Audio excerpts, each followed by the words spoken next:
Relation between eccentricity and energy. देखिए यहाँ पर जो हमने पिछले टॉपिक किया था कि आपके पास टोटल एनर्जी क्या रहती है एक सेंट्रल फोर्स फील्ड में कंजर्व रहती है।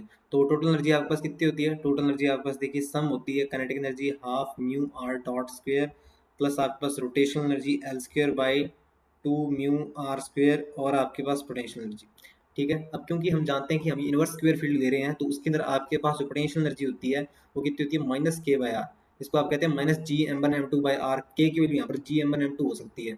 ठीक है, या फिर अगर आपके पास इलेक्ट्रॉन और प्रोटॉन के बीच में है तो आप क्या कहेंगे इसके अंदर Q one Q two Q one Q two by R होती है। ठीक है, तो पोटेंशियल एनर्जी आपके पास इस तरीके से डिफाइन होती है फॉर सेंट्रल फोर्स फील्ड। ठीक है, it depends what are you choosing के कि के की वैल्यू आप क्या चूज कर रहे हो। ओके, तो आइए इसे सब्स्टिट्यूट कर देते हैं। E is equal to half mu are dot square plus L square by 2 mu are square minus के बाई आर। ओके, तो देखिए टोटल एनर्जी को समझने के लिए आप एक चीज़ समझिए पहले। ये आपके पास सन है, ठीक है, और ये आपके पास अर्थ की ऑर्बिट है। ठीक है, तो अर्थ की ऑर्बिट, ये आपके पास अर्थ चल रहा है। ठीक है, अर्थ है ये। ठीक है, तो अर्थ आपके पास चल रहा है ऐसे जाता जाता और आपके पास इस टर्निंग पॉइंट पर, इस पॉइंट पर, ठीक है, ये टर्निंग पॉइंट है। ठीक है, जहाँ से इसकी इधर जाती जाती आपके पास ये इधर जाने लग जाता है। तो एक पॉइंट पर आके ये यहाँ पर क्या हो जाता है, स्टॉप हो जाता है। मतलब कि जो इसकी गतिज ऊर्जा काइनेटिक एनर्जी है वो यहाँ पर आपके पास क्या आके जीरो हो जाएगी।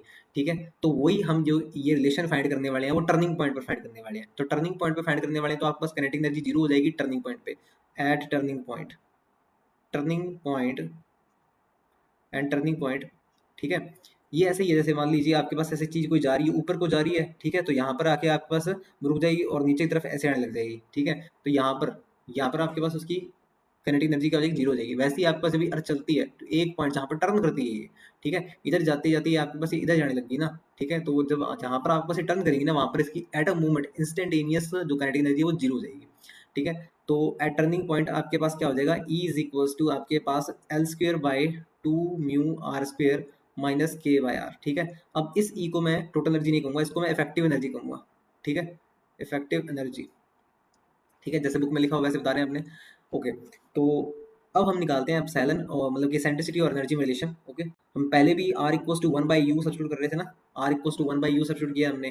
ठीक है, तो यहाँ पर भी आप चेंज कर दीजिए तो कितना चेंज हो जाएगा, L square 2 mu U square और minus K U minus E is equal to zero. ठीक है, ऐसा है आपके पास।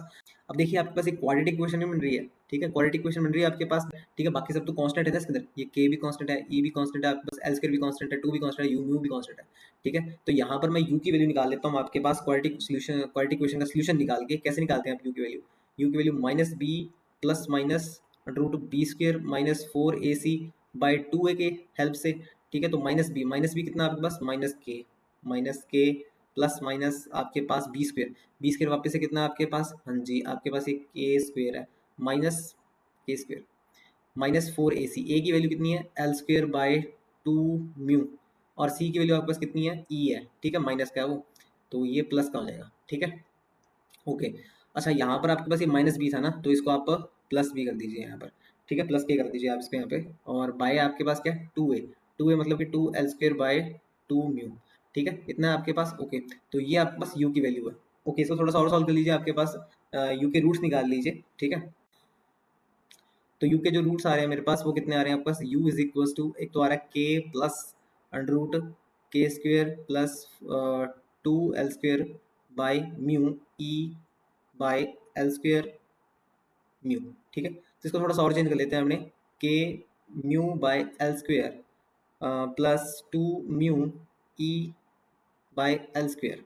के स्क्वेयर वाली टर्म हो रहेगी है तो म्यू स्क्वेयर के स्क्वेयर बाय आपके पास ही एल की पावर 4 हो जाएगा। ठीक है, ये सब आपके पास क्या है, इसकी पावर हाफ है। ठीक है, एक तो यू की वैल्यू एक ये आई है।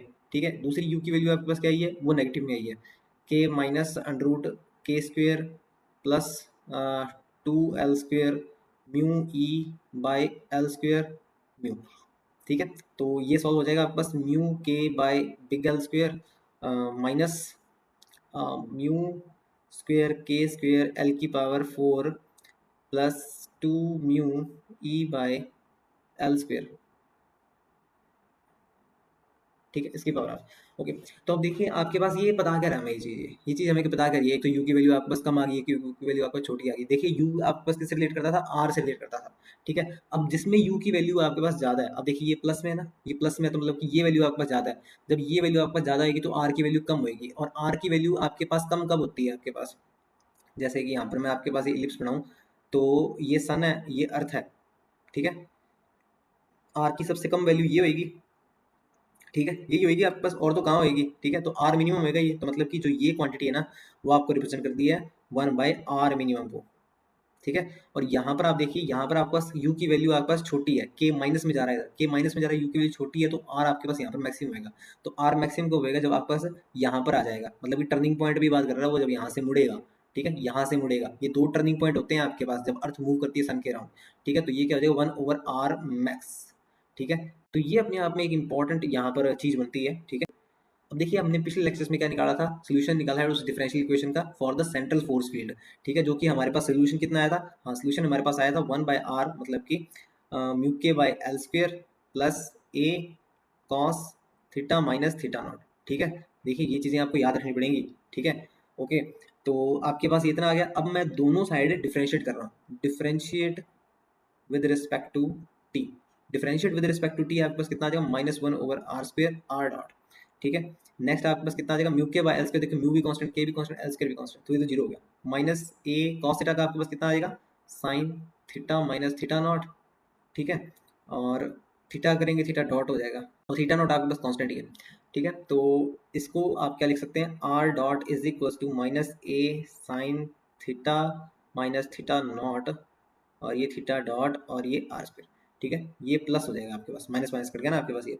अब देखिए ये आर डॉट क्या है, आर डॉट आपके पास वेलोसिटी नहीं है, और हम तो किसके बारे में बात कर रहे हैं, हम टर्निंग पॉइंट के बारे में बात करते हैं। टर्निंग पॉइंट पर आपके पास क्या होता है, टर्निंग पॉइंट पर आर डॉट वेलोसिटी क्या होती है, जीरो हो जाती है, वो रुक जाता है एक बार, ठीक है। तो ये वैल्यू भी आपके पास जीरो होगी आपके पास, तो zero is equal to A sine theta minus theta naught theta dot R square, ठीक है। तो यहाँ से मुझे क्या पता लगता है, देखिए आप यूं मत सोचेगा जो ऊपर वो 1/r max over 1/r minimum की वैल्यू निकाली है वो छोड़ दी है, वो छोड़ी नहीं है, ठीक है। उसको मैं रिलेट करूंगा, यहाँ पर मुझे रिलेशन निकालना है, ठीक है। ओके, तो मेरे पास अब ये बन गया। अब ओके, अब ये देखिए कि जो ये आर है, ठीक है, ये तो जीरो हो नहीं सकता आपके पास। अब जो ये कांस्टेंट था ये भी जीरो नहीं है आपके पास, कांस्टेंट अपने आप में ही। थीटा डॉट भी आपके पास जीरो नहीं है, मतलब कि ये वैल्यू कहीं ना कहीं जीरो होगी, ठीक है। तो मतलब कि मैं लिख देता हूँ यहाँ पर sine theta minus theta naught is equal to zero, ये जीरो है आपके पास। मतलब कि थीटा माइनस साइन जीरो कब होता है आपके पास, मतलब कि ये होना चाहिए एन पाई, ठीक है, एन पाई फॉर्म में होना चाहिए। थीटा माइनस थीटा नॉट, मतलब कि एन की वैल्यू यहाँ पर कितनी है, 0 1 2 3 एंड सो ऑन, ठीक है। तो थीटा की वैल्यू कितनी आ गई, N pi plus theta not,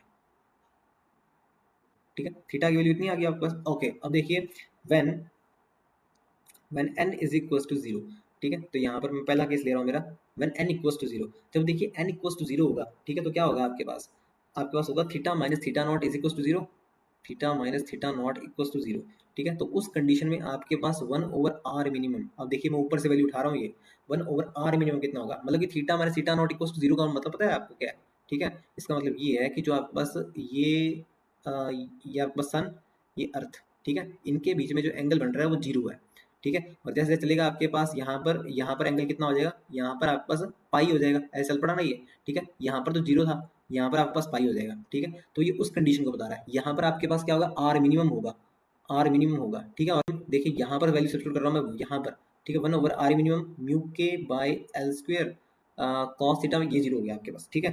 next term आपके पास ये जीरो कॉस जीरो 1 हो गया, ये इतना आ गया। ऐसे ही मैं यहाँ पर क्या निकालता हूँ, n इक्वल टू 1 के लिए। सेकंड केस में आपके पास जब n इक्वल टू 1 होगा, n इक्वल टू 1 होगा, मतलब कि थीटा माइनस थीटा नॉट आपके पास क्या होगा, पाई होगा। मतलब कि वो आपके पास जो प्लेनेट है वो यहाँ पर होगा, यहाँ पर होगा, तो आपके पास क्या होगा, देखिए 1/r मैक्स होगा, ठीक है। क्योंकि ये जो डिस्टेंस है आपके पास ये आर मैक्स है ना, सन से लेके प्लेनेट तक, तो 1/r मैक्स, ठीक है। वापस से मैं वही फॉर्मूला यूज कर रहा हूँ, म्यू के बाय एल स्क्वायर वाला, तो म्यू के बाय एल स्क्वायर, ठीक है। तो कॉस 180 आपके पास माइनस 1, तो म्यू के बाय एल स्क्वायर माइनस, ठीक है, ये इतना आ जाएगा। ओके, अब देखिए जो ऊपर वाले जो दो फॉर्मूले निकाले थे ना मैंने, 1/r मिनिमम 1/r मैक्स, ठीक है, उनसे अब ये दोनों ही इक्वेशन, ठीक है, ये दोनों इक्वेशन में इसको नाम देता हूँ आपके पास 3 और 4, ऊपर वाली 1 और 2 है, ठीक है। उनसे कंपेयर करना है, 1 को आपने 3 से कंपेयर करना है, 2 को आपने 4 से कंपेयर करना है। ओके, तो आइए कंपेयर करते हैं। तो जब आप उनको कंपेयर करेंगे तो आप देखेंगे कि जो म्यू के बाय एल स्क्वायर है, ठीक है, वो तो दोनों के साथ आपके पास सेम ही चल रहा है। तो यहाँ से मैं ए की वैल्यू निकाल देता हूँ, तो ए की वैल्यू आपके पास कितनी आएगी, ए की वैल्यू जो आपके पास आएगी दोनों कंपेयर करके वो आएगा आपके पास म्यू स्क्वेयर के स्क्वेयर बाई एल फोर, ठीक है, दोनों में सेम ही थी ना वो, plus 2 mu E by L square की पावर हाफ, ठीक है। अब देखिए यहाँ पर कुछ कॉमन आ रहा है आपके पास, यहाँ पर कुछ कॉमन आ रहा है, बस देखिए मैं देख रहा हूँ कि म्यू के बाय एल स्क्वेयर कॉमन आ रहा है, तो म्यू के बाय एल स्क्वेयर कॉमन लिया मैंने, अंदर आ गया आपके पास 1 प्लस 12 स्क्वेयर बाई म्यू के स्क्वेयर की पावर हाफ, ठीक है, ये इतना आ गया आपके पास। ओके, ए की वैल्यू इतनी आ गई है।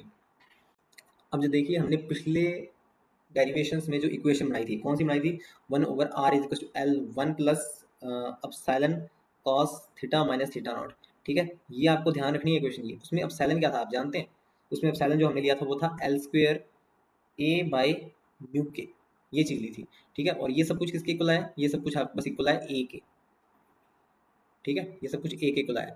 तो यहाँ से आप कुछ इंट्यूशन दे सकते हैं कि ये वैल्यू आपके पास किसकी थी, एप्सिलॉन की थी, एसेंट्रिसिटी की थी, ठीक है, तो यहाँ से आप वैल्यू पुट करें अगर, क्योंकि एल स्क्वायर बाई म्यू के ए उधर चला जाएगा, ठीक है, तो ये कितना आ गया सब इसके बराबर, इन दोनों को अगर कंपेयर करेंगे तो, ठीक है, तो आ जाएगा आपके पास एप्सिलॉन, एप्सिलॉन आपके पास 1 plus 2 E L square by mu के स्क्वायर, ठीक है, जैसे कि आप देख रहे हैं कि यहाँ पर आपके पास एप्सिलॉन और एनर्जी में रिलेशन आ गया है। तो ये आपके पास रिलेशन है 1 प्लस 12 स्क्वायर बाई म्यू के square for the energy, energy और एप्सिलॉन के बीच में रिलेशन, ठीक है, तो इस चीज़ को आप ध्यान में रखेंगे।